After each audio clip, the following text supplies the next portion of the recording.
CIST, une page qui se tourne. Vendredi 3 février 2023, nos confrères du Télégramme ont révélé la mort de Paco Rabanne. Le célèbre couturier aurait rendu son dernier souffle à son domicile de Portstal, situé dans Finistère, en Bretagne, à l'âge de 88 ans.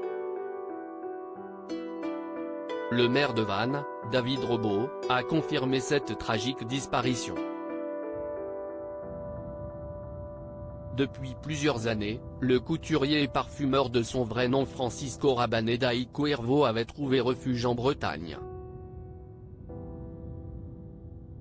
Pendant près de 50 ans, il a marqué le milieu de la mode par ses créations toutes plus impressionnantes les unes que les autres. Tout le monde ne peut pas être une star. Il faut savoir être malin. L'essentiel est de faire parler de soi, se différencier des autres. Ne copiez jamais, avait-il déclaré à des élèves du lycée La Croix-Rouge de Brest, lors d'une rencontre en 2010. Paco Rabanne était parvenu à se faire un nom avec ses vêtements métalliques mais aussi grâce à sa répartie et son excentricité. À de nombreuses reprises, il avait fait parler de lui alors qu'il avait assuré avoir vu Dieu mais aussi des extraterrestres. Il vouait une passion pour le paranormal. Par exemple, en 1999, il prédisait la chute de la station Mir.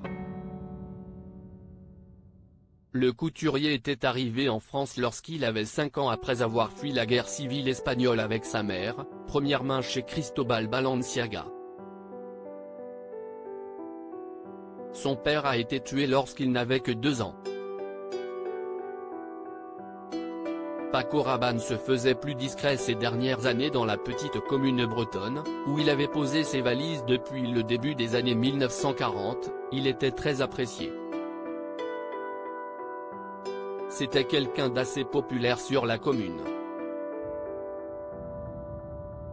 Il avait la simplicité des hommes qui savent d'où ils viennent, a ainsi déclaré Marguerite Lamour, maire de Ploudalmézeau-Porsal, toujours dans les colonnes du Télégramme.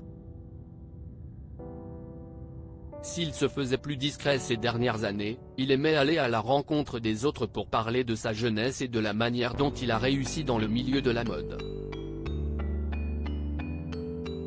Si Paco Rabanne s'en est allé, ses créations, elles, continueront de vivre.